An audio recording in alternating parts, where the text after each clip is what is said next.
اور اب اعتماد گزار ہوں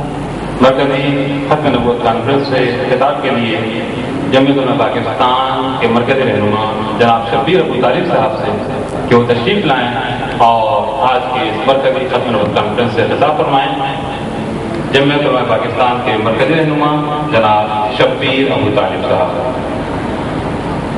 نعرے تکبیر، نعرے رسالت، سیدی مرشدی،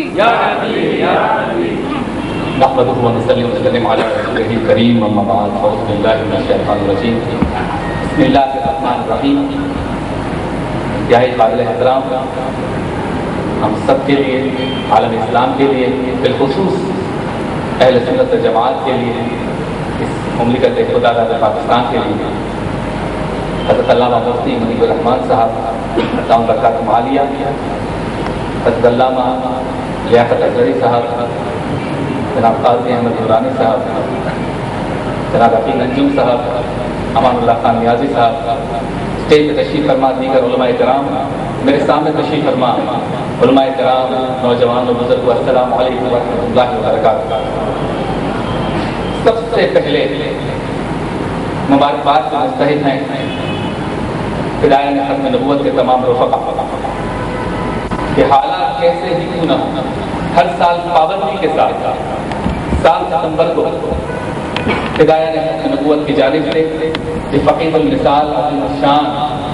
ختم نبوت کانفرنس منعقد کی جاتی ہے۔ میں اس کے انعقاد پر جناب امان اللہ خان نیازی صاحب کو، جناب قاضی احمد نورانی صاحب و دیگر رفقا کو مبارکباد پیش کرتا ہوں، اور اس قافلے کا ادنا سب سپاہی ہونے کے ناطے تمام علماء کرام اور آپ تمام حضرات کا تہ دل سے مشکور و ممنون ہوں کہ آپ حضرات ہر سال 7 ستمبر کو انتظار کرتے ہیں کہ کب یہ ختم نبوت کانفرنس منعقد ہو اور آپ حضرات اس میں شرکت کریں، تو آپ حضرات کی تشریف آوری پر بھی میں آپ حضرات کا مشکور ہوں۔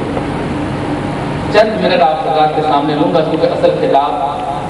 حضرت علامہ مفتی منیب الرحمان صاحب کا اور دیگر قائدین کا ہوگا۔ عزیزان من، جب ہم ختم نبوت کی تحریک کی تاریخ اٹھا کر دیکھتے ہیں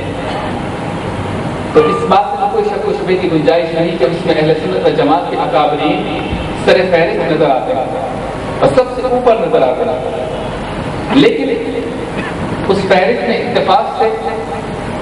یا بدقسمتی سے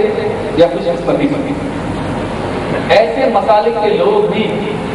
ہمیں متحرک اور منظم ہوتے نظر آتے ہیں، تاریخ میں بھی اور اس وقت میں، جنہوں نے عقیدہ ختم نبوت کو اس آنکھ سے نہیں دیکھا جس نظر اور جس آنکھ سے اسے دیکھ کر اہل سنت و جماعت نے اس ختم نبوت کے عقیدے کا پرچار کیا ہے۔ میں ذاتی طور پہ یہ سمجھتا ہوں کہ اگر عقیدہ ختم نبوت کو سمجھنا ہے تو عشق مصطفیٰ صلی اللہ علیہ وسلم میں ڈوب کر سمجھنا ہوگا۔ اگر کوئی یہ دعویٰ کرے کہ میں سرکار دو عالم صلی اللہ علیہ وسلم کے اختیارات کے متعلق گفتگو اور بحث کرتا رہوں گا، اگر کوئی یہ دعویٰ کرے کہ حضور مطلوب صلی اللہ علیہ وسلم کو اللہ تعالیٰ نے اتنا دیا تھا اور اتنا نہیں دیا تھا، اگر کوئی کتابیں لکھتا پھرے کہ سرکار دو عالم صلی اللہ علیہ وسلم کو اتنا کچھ ملا اور اتنا کچھ نہیں ملا معاذ اللہ، اور پھر وہ یہ کہتا رہے کہ میں عقیدہ ختم نبوت کا سپاہی ہوں، تو بات سمجھ میں نہیں آتی،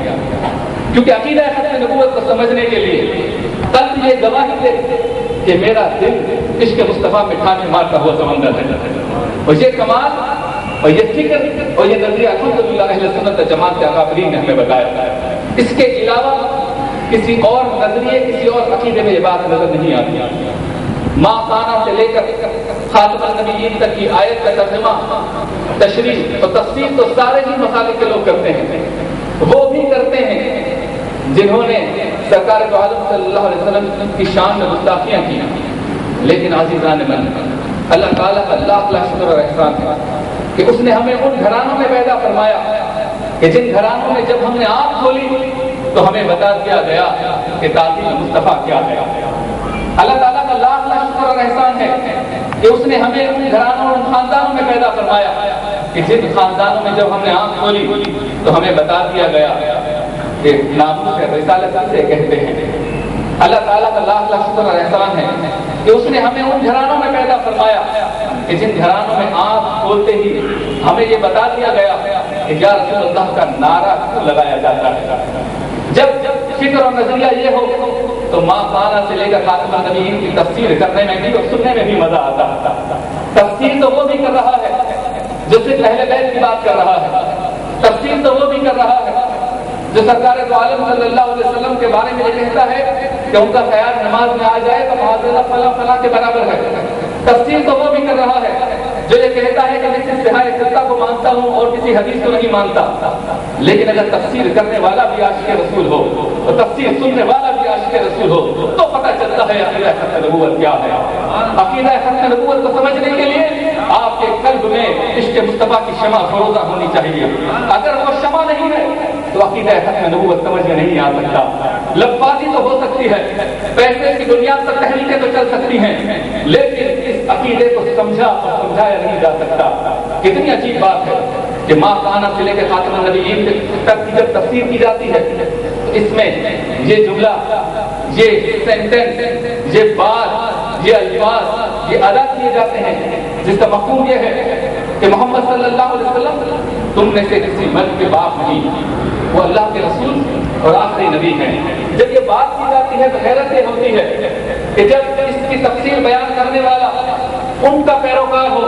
جو سرکار دو عالم صلی اللہ علیہ وسلم کی شان میں نازلہ کلمات لکھتا رہا ہو، ان کا پیروکار ہو جو شان مصطفیٰ کو گھٹانے کی بات کر رہے ہوں، اور پھر وہ یہ دعویٰ کرے کہ ہم تحریک تحفظ ختم نبوت کے لیے پوری دنیا میں سرگرم عمل ہیں۔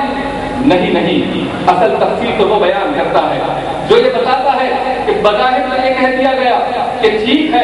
اس آیت کا بظاہر ترجمہ تو یہ کیا جا سکتا ہے، ایک جملے اور ایک فکرے میں یہ ترجمہ تو کیا جا سکتا ہے کہ محمد صلی اللہ علیہ وسلم تم میں سے مردوں میں سے کسی کے باپ نہیں، لیکن علماء اہل سنت نے ہر زاویے سے اس کی تفسیر کی، ہر زاویے سے اس کی تشریح کی، اور ایک تشریح ایسی ہے جو اس کے مصطفیٰ میں ڈوب کر کی کہ ہاں اگر کسی کے باپ کی کوئی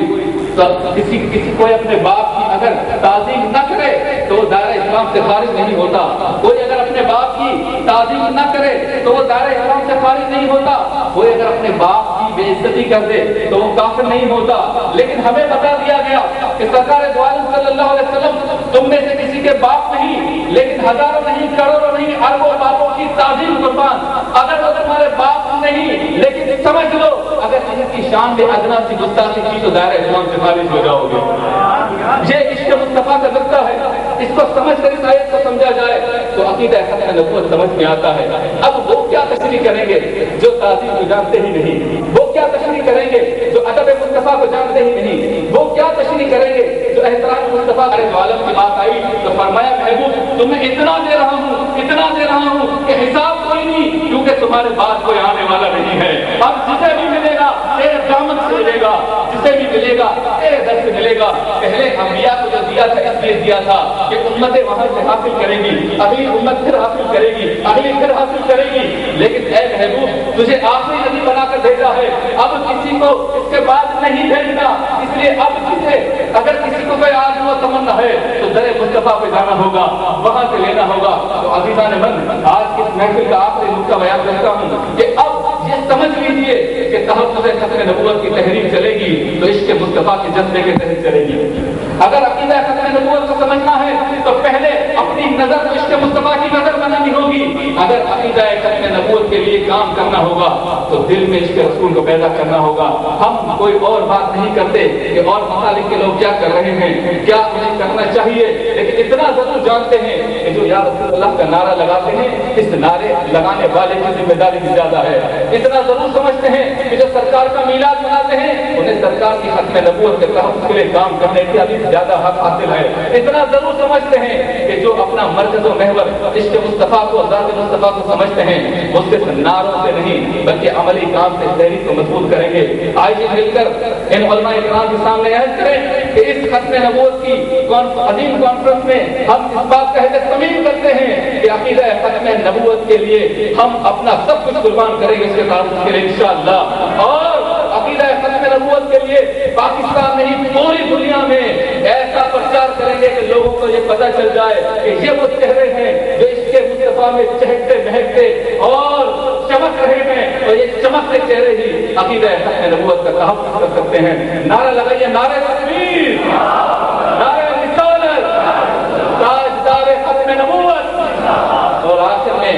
آپ کو ایک سازش سے آگاہ کرنا چاہتا ہوں، انٹرنیٹ، فیس بک، یوٹیوب، یہ ساری ویب سائٹ جہاں اچھے کام کر رہی ہیں وہاں وہ برے کام بھی کر رہی ہیں۔ نظر آپ کو رکھنا ہے، نظر آپ کو رکھنی ہے، اپنی نگاہ کو آپ نے بالکل اس پر فوکس کرنا ہے۔ آج کوئی نہیں بتاتا میں قادیانی ہوں، آج کوئی نہیں بتاتا میں عقیدہ ختم نبوت کا منکر ہوں، لیکن کام وہ سارے کر رہا ہے۔ کہیں چینل فری میں لانچ کیے جا رہے ہیں،